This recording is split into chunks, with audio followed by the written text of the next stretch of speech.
What's up, everybody? Joe here with Kramzer, with Jason. It's time for another exciting episode of Album of the Year. The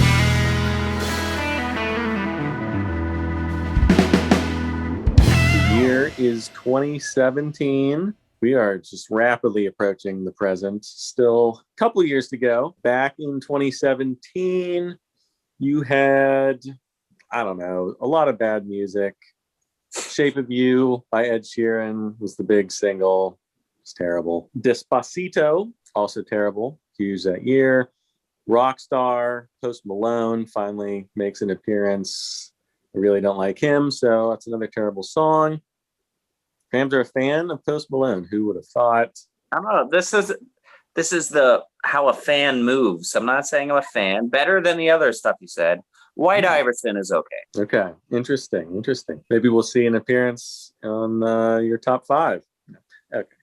Also happening in 2017, you had Adele winning 5 Grammys for 25. You had a bunch of bands that hadn't released albums in a while releasing albums. I don't know if this is like more than usual, but it seemed like a lot of bands. You had Blondie with Pollinator, their first in a while. At the Drive-In with Inter Alia, their first since 2001. So it's 20 years. So Incubus with their first in a while. The Shins with their first since Port of Morrow in 2012, I think. Alison Krauss, her first solo in 18 years. Danzig had one. TLC got back together. She had a whole bunch of albums. None of them were that great, but you know, it's fine. They tried. And you had a couple big deaths. Really sad. Really sucked. Chris Cornell died in 2017, hung himself. And then a couple months later, I think, or less than a month, Chester Bennington of Linkin Park also hung himself. So both really hitting the alternative and grunge communities right there. Sucked. And you also had Glenn Campbell passing away. And that's about it for 2017. It's one of those years that's like so recent that like none of this is surprising, but it also feels like all of this happened a long time ago, and like we've just been going on about our daily lives, not thinking about 2017 ever. Like I have not thought about 2017 once until we did this video. I think 2017 is a pretty good year. Cram and I were talking just before Joe joined us about how deep we thought the year was. I think my top 40 is really, really solid. And even deeper than that, there's stuff in my top 100 that I'm remembering now and wanting to go back to. So a lot of good stuff. Yeah, for me, 2017 as a personal listener to music was like, I had a bit of a lull from 13 to 16 just because my personal life at the time, I didn't get to listen to a lot of music, but 2017 was like that first year where I was like, yeah, you know, I love music and I'm supposed to listen to this many albums a year, and I got back into it. So it was a big year. That said, there's a lot of stuff I love from 2017 that make my list, and I think it's a really good year, but there's even more stuff from 2017 that I didn't get into until maybe 2019 or even as recently as last year. So there's a lot of stuff that I missed in 2017, as enthusiastic as I was at the time, that took me a few years, but now I'm like, this is the best of 2017. Didn't hear in 2017, but love it now. I stopped listening basically in 2017 to new music after listening to like 150 albums in 2016 and 2015 and 2014. 2017, for some reason, at the time, really disappointed me. There's a couple of albums. I had an artist that I've been really waiting to see what they would release, and I was unimpressed with what they brought. So kind of stopped listening to 2018 and 2019. I kind of fell off the face of the earth as far as new music listening. So going back, though, I discovered a lot of stuff that I did like. So I like 2017. Lots of good stuff. So who's going to give us their list first? Jason will. Okay.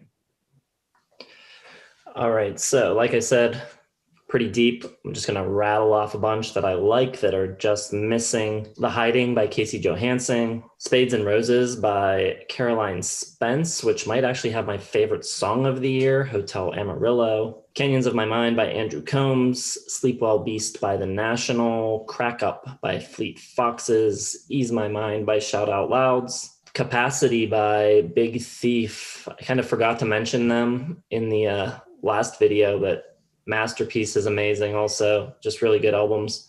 Someone in the comments took a stab at guessing our winners. They guessed 2 for each of us. One of the guesses for me is just missing my top 5. Lemon Cotton Candy Sunset by Richard Edwards. Pure Comedy by Father John Misty, just missing. And 2 records that were in my top 5 in 2017 that have just fallen slightly outside of the top 5 now. No Shape by Perfume Genius and Hang by Foxygen. So the top 5 now are the self-titled debut album from Bedouine, really great folk record, Syrian singer-songwriter, really great warm production, love her voice, shades of kind of like Karen Carpenter, but way folkier. I love it, I think it's great. I've also got All American Made by Margot Price. She just missed with her previous record. This one I like a little bit more, I think. I think the songwriting's a little bit better, and her band is just so killer. They're so good, and they're great on this record. I also have Forced Witness by Alex Cameron. Really great record. We've talked about it at some point on this channel, but I think the songwriting is really good, really clever. Love the way he embodies kind of like these scumbag characters, just these really sleazy people, and sings from their perspective. The production is really cool from Jonathan Rado. Just a great record. My runner-up is going to be the self-titled record from Faye Webster. Love her songwriting, love her voice, just think she's so underrated.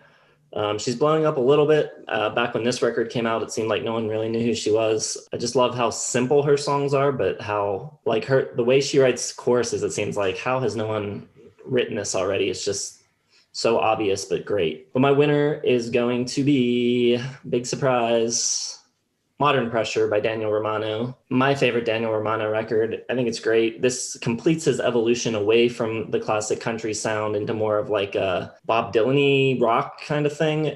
It's really cool. Love every song on it. I love the production on it. The way the bass and the drums sound are just fantastic. It's my preferred style of production. And yeah, I've gone on and on about Daniel Romano. I'll leave it at that. It's a great record. Check it out. Jason's right. Daniel Romano's really cool. It never reaches my level of like albums of the year candidate, but definitely worth a mention. He alluded to Alex Cameron with Forced Witness, made your top 5. I only have it at 3.5 stars. And the video we did talk about it in was our favorite humorists in rock songwriting. And this album's really good.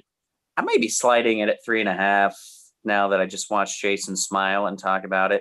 It's really cool. But yeah, I think this one is really deep. I think it's a really good year. I don't know how it stacks up for the rest of the odds.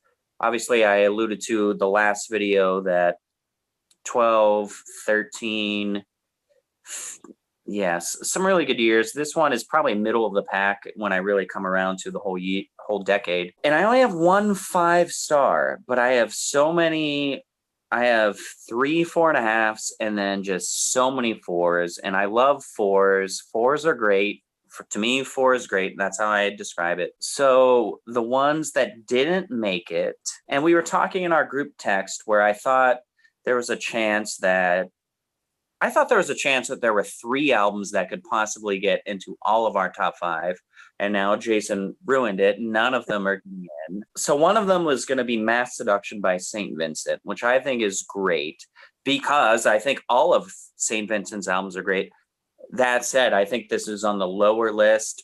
Maybe my least favorite St. Vincent album, that or Actor, but it's still 4 stars, still great. I also have, Joe was talking about comeback albums. He didn't mention this one, Slow Dive by Slow Dive. Really awesome. And exactly what you would want from a Slow Dive comeback. And something that I talked about a couple years ago, maybe not in 2016, but maybe 2015, I could be wrong, but everyone in 2020 went nuts for St. Cloud by Waxahachie.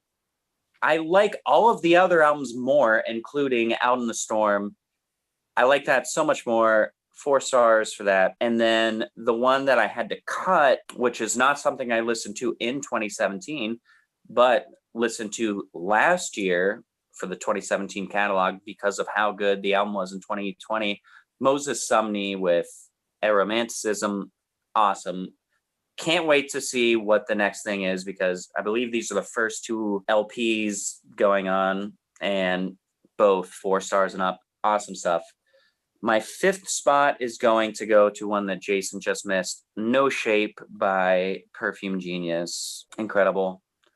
The next is going to be Melodrama by Lorde, which might be better than Pure Heroin, even though Pure Heroin has the big hits.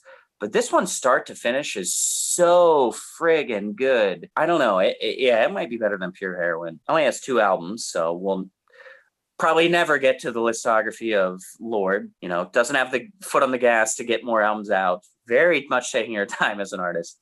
Next, I've got, and I know Jason and the rest of the world disagrees with me on this, but A Deeper Understanding by the War on Drugs is the far superior new War on Drugs album. I think it's way better than Lost in the Dream. I think it sounds better. I think the songwriting is more concise. I think it's better from start to finish. Amazing. And then my runner-up is got to be Pure Comedy by Father John Misty, which is just like his big epic interpretation of Elton John, and it sounds so amazing. Leaving LA is probably the best 10-minute plus rock song in the last 10 years. It's amazing. I love it. And Jason and I were talking before we hit the record button on this video. No clue he had to what my winner would be, but I have mentioned it before years ago. Asked, I think when I first listened to it, said, "You ever listen to this?" It is Okavi by Zola Jesus, a amazing electronica goth anti-pop album. People call this a synth pop album, but it's nothing poppy about it. It plays more just like ambient classical music. Really amazing. I like the dynamic, by the way, these huge synthesizers and loud, like thunderous club beats kind of fill the room. But really what this album is a singer-songwriter album. But instead of coffee shop acoustic guitar vibes, it's disastrously heavy synth and texture and loudness that is supposed to fill an empty room. And it is super goth. Joe would like this because everything that's sort of gothic pop about Lady Gaga back in the day is this, but it just kind of rides it out and just pushes out every orifice to just expand and be hugely maximalized. The songs and the lyrics are really deep, really anthemic, just pouring your heart out. And then nothing really gets too upbeat, but it can get really emotionally heavy where you feel tense without the percussion getting fast or everything. Gets your heart pumping without the beat getting pumping, which is really hard to do. I love it. I've listened to some other stuff. Well, I've listened to all the other Zola Jesus stuff, but none of it touches this. This is the masterpiece. Hard to describe because it is purely electronica based with voice and vocals and everything. Check out the songs Soak and Wise Blood. And if you don't like those, probably won't get sucked into the rest of the album, but absolutely tremendous. 5 stars. And this kind of plays into the film geek in me, where I love film scores and everything. And this kind of plays like a giant film score. Like you could be scoring the new Blade Runner movie with this score and just these deeply evocative vocals. I love it. 5 stars. Zola Jesus, my favorite album of 2017 with Okavi. Well, I didn't see that coming. I've never heard of Zola. Well, I may have heard of Zola Jesus, but not heard that album. Jason busted out 4 albums I've never heard, and I don't even think any of them are on my list of like 300 albums from 2017 to listen to. So a very Jason selection, very good. One of these days I'll get around to listening to like Daniel Romano and all those people, but who has the time? My list, and I alluded that I was disappointed by a bunch of albums this year, mainly the number one disappointment was Father John Misty, Pure Comedy. At the time, I thought it was pretty lame, especially coming off Love You, Honey Bear. I like it more now. I did give it another chance. The first half is phenomenal. Then it fades for me. Second half, too long. Another one that kind of bummed me out, disappointed, because I loved the previous, was Mass Seduction. I think it was a big step down. And then, this one hurt. Death from Above, 1979's Outrage Is Now. Big step down from my favorite album of 2014. So after that triple whammy, I basically just gave up on music. But there is a couple of good ones this year. There's a lot of 4 stars for me this year. I'll go through some of them. Kesha with Rainbow, surprisingly good. I don't even like Kesha, but this album was a kind of her real album, and it works really well. Also on my list, I got Lorde with Melodrama. I really like it. It's a little bit too millennial for me. Like, it's just a tad bit, there's too much sort of like stuff that I'm too old for now. So I think it's great though, but it just doesn't quite connect. Also, just missing the cut, I got Emperor of Sand by Mastodon, perennial, not making my top 5, but they're always hanging out in like the top 20. I got A Deeper Understanding from War on Drugs, which I like a lot. I thought this was gonna be one of my winners actually, but it's just missing like that one track. Like, it needs a Red Eye. I love Red Eye from Lost in the Dream. But overall, you like it more than Lost in the Dream. I think I do overall slightly. They're very close. I'd have to like go back to back. I might like Slave Ambient even better than both of them though. So we'll have to do but that is not a controversial opinion. No, it's not. I'm just trying to fire up the audience. Also, just missing, I got Paramore with After Laughter, which I really like. I think it's by far their best actual album. Just missing out, just got bumped out today, actually, As You Were from Liam Gallagher, his solo. It's probably, if I put it with the Oasis stuff, it would be my 3rd favorite. Really good stuff from him. I was very surprised at how much I like that one. But my top 5, in my number 5 position, I got Highway Queen from Nikki Lane. Fun kind of country revival, Americana. I've seen her name pop up on some of our commenters' lists before. This one has a little more muscle.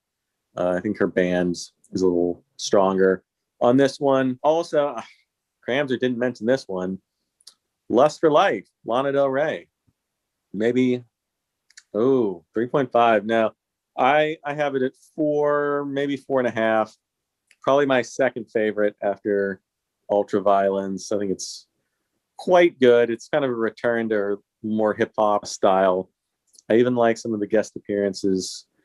I forget who's on it, a bunch of rappers. But I think this one's pretty darn good. The Weeknd, I know he's on there. Also on my list, I got from Miguel, his 3rd appearance on my list, War and Leisure. He's just pretty much always going to make it. He's a lock. Not quite as good as his last 2, but still strong.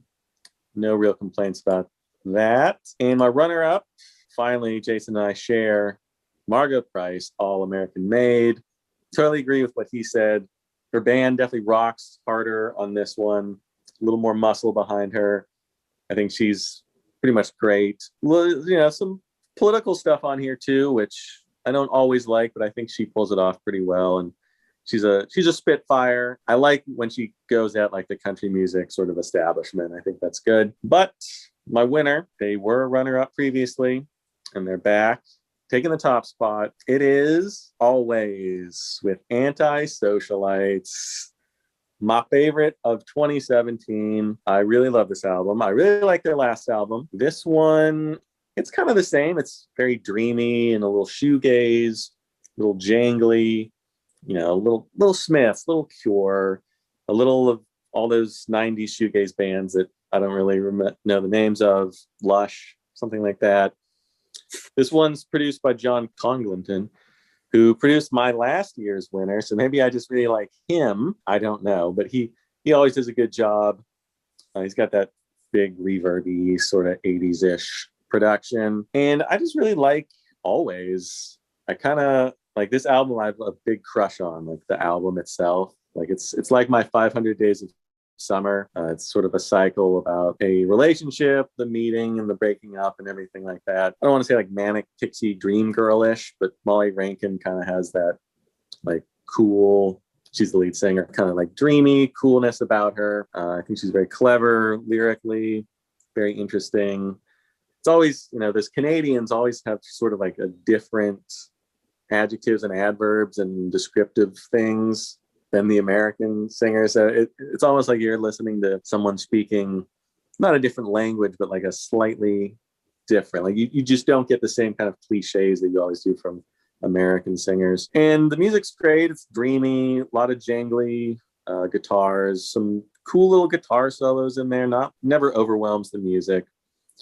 I think they do a really great job on their bridges. I think the bridges on this album are some of the best bridges maybe of the decade. I'll say that. I don't want to go further than that, but a lot of like little interesting variations that they throw in. There's this one part at the end of Plimsoll Punks. It sounds like a 80s video game title screen. It just kind of appears out of nowhere. And I don't know, some reason Always just gets me. It's not really like any of the other music that I've had in my top 5.